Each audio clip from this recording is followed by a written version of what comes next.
Hello student, मैं आपका शिक्षक मित्र आपका आपके यूट्यूब चैनल पर बहुत स्वागत करता हूं। आज का हमारा ये वीडियो कक्षा 8 के परीक्षा उपयोगी महत्वपूर्ण प्रश्नों पर आधारित है। इसमें हम कुछ महत्वपूर्ण प्रश्नों पर चर्चा करेंगे। ये सभी प्रश्न जो हैं परीक्षा की दृष्टि से बहुत ही महत्वपूर्ण हैं और आपके परीक्षा में आ सकते हैं, अतः इन्हें अच्छे से याद कर लें। पहला प्रश्न है, निम्न प्रश्नों के उत्तर क्रमाक्षर कोष्ठक में लिखिए। तो इसका पहला प्रश्न है आपका एमसीक्यूज में, रिएक्टर पैमाने पर किसी भूकंप की माप 3 है, इसका क्या तात्पर्य है। देखिए, रिएक्टर पैमाना जो होता है ये भूकंप की तीव्रता को मापने वाला पैमाना होता है। अगर इस पर किसी की माप है वो 3 आती है तो इसका तात्पर्य है कि वो भूकंप जो है बहुत ही कम है, दुर्बल है। तो यहाँ पर हमारा जो द ऑप्शन है वो बिल्कुल सही है, दुर्बल भूकंप। आइए चर्चा करते हैं अपने दूसरे प्रश्न की। जब कांच की छड़ को रेशम के कपड़े से रगड़ते हैं तो, जब कांच की छड़ को हम रेशम के कपड़े से रगड़ते हैं तो कांच के जो भी आवेश होते हैं वो निकल करके रेशम के कपड़े में चले जाते हैं और हमारी जो कांच की छड़ है वो धनावेशित हो जाएगी, क्योंकि वो आवेश खो देती है। जो भी चीज़ आवेश खोती है वो धनावेशित हो जाती है। तो यहाँ पर हमारा जो ए ऑप्शन है वो बिल्कुल सही है कि धनावेशित हो जाती है। आइए चर्चा करते हैं अपने तीसरे प्रश्न पर, रिएक्टर पैमाने पर विनाशकारी भूकंप की माप क्या होती है। देखिए, जैसे कि पहले प्रश्न में बताया गया था कि रिएक्टर पैमाने से हम भूकंप को नापते हैं। अब रिएक्टर पैमाने पर अगर कोई भूकंप विनाशकारी है अर्थात बहुत तीव्र है तो उसकी जो माप होगी वो 6 से अधिक होगी, 5.5, 6, इससे या इससे ज़्यादा होगी, 7 हो सकती है, इस तरीके से। तो हमारा जो द ऑप्शन है वो इसमें बिल्कुल सही आएगा। ये हमारे यहाँ पर कुछ एमसीक्यूज थे, 3 एमसीक्यूज पर हमने चर्चा की है, बहुविकल्पात्मक प्रश्न थे ये। इसके अलावा अब हम चर्चा करते हैं कुछ रिक्त स्थानों पर। हमारा पहला रिक्त स्थान है, समान आवेश एक दूसरे को करते हैं।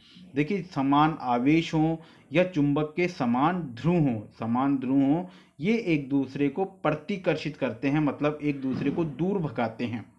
समान कोई चीज़ होती है, जैसे प्लस प्लस है तो भी वो एक दूसरे को दूर भगाएंगे, और माइनस माइनस को जब एक दूसरे के पास में लाएंगे तो वो भी एक दूसरे को दूर भगाएंगे। तो यहाँ पर हमारे खालिस्तान में हम भर देंगे प्रतिकर्षित शब्द। अगर किसी भी छात्र को प्रतिकर्षित शब्द लिखने में दिक्कत आ रही है तो नीचे इसके उत्तर लिखे हुए हैं, आप वहाँ से देख करके इनके उत्तर लिख सकते हैं। तो वीडियो को पूरा देखें, आपको उत्तर नीचे मिलेंगे।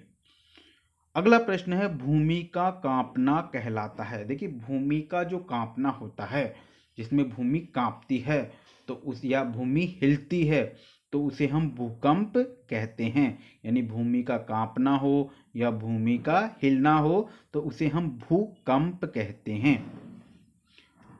अगला प्रश्न है, तड़ित चालक की सुरक्षा के लिए लगाया जाता है। देखिए, तड़ित चालक जो होता है, जो ऊंचे भवन होते हैं जिन पर बिजली गिरने का खतरा होता है, उन भवनों की सुरक्षा के लिए लगाया जाता है।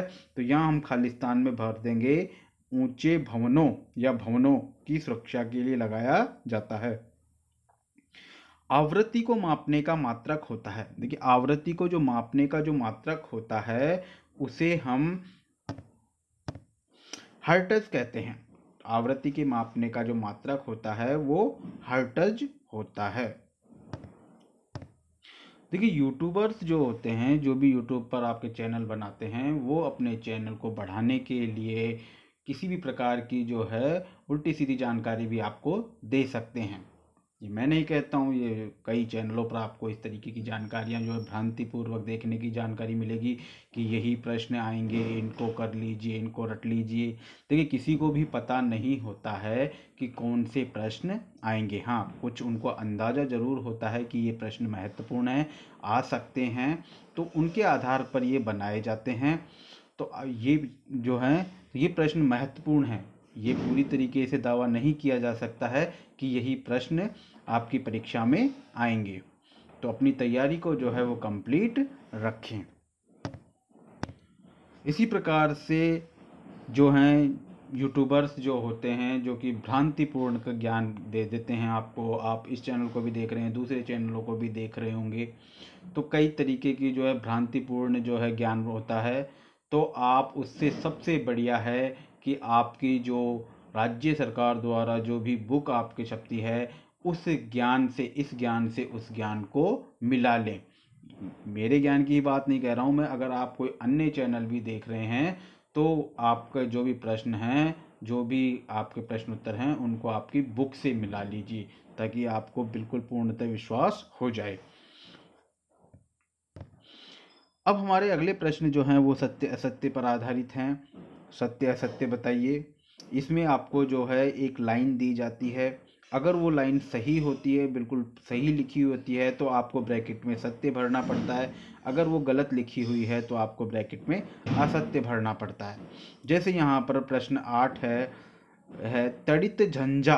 तड़ित झंझा जो होती है, जो गर्जना होती है, उसे बोलते हैं हम के परिमाण को रिएक्टर पैमाने पर व्यक्त करते हैं। तो यहाँ पर जो है देखिए, रिएक्टर पैमाने से हम भूकंप को नापते हैं, ना कि तड़ित झंझा को। तो इसका मतलब ये लाइन जो है वो गलत लिखी हुई है, तो यहाँ हम ब्रैकेट में भर देंगे असत्य। इसी प्रकार से प्रश्न 9 है, भूकंप के परिमाण को रिएक्टर पैमाने पर व्यक्त करते हैं। तो ये बिल्कुल सत्य बात है कि भूकंप के परिमाण को रिएक्टर पैमाने पर नापते हैं।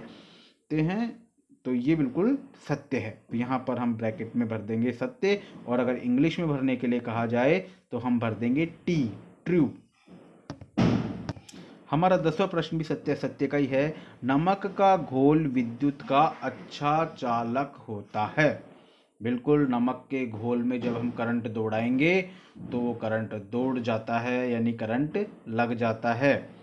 इसलिए नमक का घोल जो होता है वो विद्युत का अच्छा चालक माना जाता है। तो ये ब्रैकेट में आएगा सत्य। आसूत जल विद्युत का हीन चालक होता है।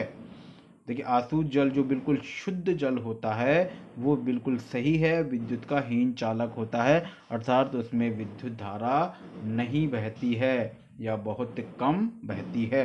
तो ये कथन भी बिल्कुल सत्य लिखा हुआ है, तो आप इसको भी जो है वो सत्य लिखेंगे। देखिए, एक प्रश्न जो आता है आपके परीक्षा में वो कॉलम मिलान करने का जरूर आएगा, तो आप जो है कॉलम मिलान करने वाला प्रश्न जरूर याद करके जाइएगा। इसमें कॉलम ए आता है या कॉलम बी होता है, कॉलम ए या ब हो सकता है, कुछ भी हो सकता है। कॉलम ए में जो है या ए में कुछ 4 बातें लिखी होंगी और कॉलम बी में भी 4 लिखी होंगी, और उनको आपस में मिलान करना होता है। देखिए, कॉलम मिलान करने का सबसे अच्छा तरीका होता है कि सबसे पहले चारों को पढ़ लीजिए आप, और पढ़ने के पश्चात जो आपको सबसे पहले आता है उसे मिलान कीजिए।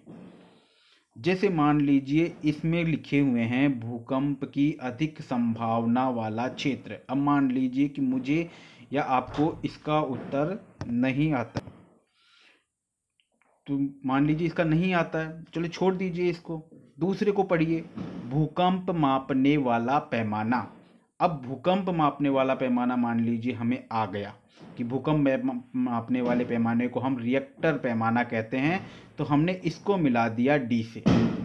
चलिए, एक मिल गया हमारा, अब हमारे 3 बच गए। फिर हमने देखा ध्वनि की प्रबलता का मात्रक। तो मान लीजिए कि हमें ये नहीं आता है, हम थोड़ी देर के लिए इसको छोड़ देते हैं। चौथा हमने देखा आवृत्ति मापने का मात्रक। तो आवृत्ति मापने का जो मात्रक होता है उसे हम हर्ट्ज कहते हैं। तो अब हमारे 2 मिल गए। अब तीसरे और चौथे जो हमारे रह गए हैं उसमें हमें जो थोड़ा आता है उसका थोड़ा अनुमान लगा सकते हैं हम। जैसे ध्वनि की प्रबलता का मात्रक। अब ध्वनि की प्रबलता का मात्रक होता है डेसिबल, तो हमने तीसरे को बी से मिला दिया। अब हमारा इधर से एक रह गया कॉलम ए में, भूकंप की अधिक संभावना वाला क्षेत्र, और कॉलम बी में भी एक ही रह गया, भ्रंश क्षेत्र। तो हम इसको भ्रंश क्षेत्र से मिला देंगे। इस प्रकार से हम कॉलम ए को जो है कॉलम बी से मिला देंगे। आ गई समझ में कि भूकंप मापने जो पहला है 1 नंबर का है उससे ए से मिलाएंगे। जो दूसरे नंबर का है भूकंप मापने वाला पैमाना, उसे हम डी से मिलाएंगे। जो ध्वनि की प्रबलता का मात्रक है उसे हम बी डेसिबल से मिलाएंगे। और आवृत्ति मापने का मात्रक, इसे हम हर्ट्ज सी से मिलाएंगे। चलिए एक यहाँ पर हम बड़े प्रश्न पर चर्चा कर लेते हैं। ये बहुत ही इम्पोर्टेंट प्रश्न है, परीक्षा की दृष्टि से परीक्षा में आ सकता है, तो इस पर हम चर्चा करते हैं। आपको इसी तरीके से इस प्रश्न का उत्तर परीक्षा में लिखना है। शोर प्रदूषण क्या है, इससे क्या हानि होती है। अभी प्रश्न जो है 2 टुकड़ों में टूटा हुआ है। पहले हम बताएंगे शोर प्रदूषण क्या है। तो शोर प्रदूषण की हम परिभाषा लिखेंगे। वातावरण में अत्यधिक या अवांछित ध्वनि को शोर प्रदूषण कहते हैं। कि जो अत्यधिक आवाज होती है, जो कर्ण प्रिय नहीं होती है, कानों को प्रिय नहीं लगती है, कर्कश ध्वनि होती है, उसे हम शोर कहते हैं या शोर प्रदूषण कहते हैं। अर्थात तो जो ध्वनि हमारे कानों को अच्छी नहीं लगती है, बहुत ऊंची होती है, उसे हम शोर कहते हैं। और इस प्रकार का जो प्रदूषण होता है उसे हम शोर प्रदूषण या ध्वनि प्रदूषण भी कहते हैं। अब इसके दूसरे प्रश्न का उत्तर हम देंगे कि इससे क्या हानियां हैं। तो हम यहाँ लिखेंगे शोर प्रदूषण से हानियां। शोर प्रदूषण से निम्न हानियां हैं। इस तरीके से आपको अपने उत्तर को लिखना शुरू करना है। पहला पॉइंट लिखेंगे। अब आप सब जानते हैं कि भाई शोर से क्या क्या हानियां हो सकती हैं। जैसे पहला है, अत्यधिक शोर से कान के पर्दे फट सकते हैं। बिल्कुल सही बात है कि जब अत्यधिक शोर होगा तो हमारे कानों के पर्दे फट सकते हैं।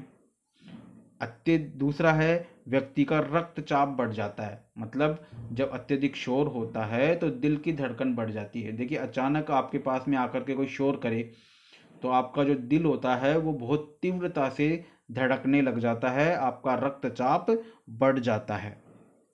तीसरा है, व्यक्ति में नींद की कमी हो जाती है। यानी अगर कोई व्यक्ति लगातार शोर में रहता है तो उसमें जो है नींद में कमी, जिसे हम अनिद्रा रोग कहते हैं, और उसको चिंता भी हो सकती है। मतलब अपने आप ही चिंताएं हो सकती है, वो मानसिक रोगी भी हो सकता है। गर्भस्थ स्त्री का गर्भपात भी हो सकता है।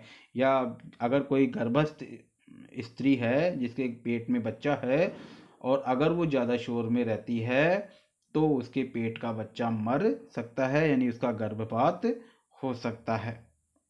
तो इस तरीके से ये हमारे शोर प्रदूषण से 4 हानियां हैं। तो इनको हम आप अच्छे से, इस प्रश्न को आप अच्छे से याद कर लीजिए। इस तरीके से हमारे जो आज का जो टॉपिक है उस पर हमारी चर्चा समाप्त होती है। आशा करता हूँ कि आपको ये वीडियो पसंद आया होगा। पसंद आया है तो इसे लाइक करें, सब्सक्राइब करें, दोस्तों के साथ में शेयर करें। धन्यवाद बच्चों।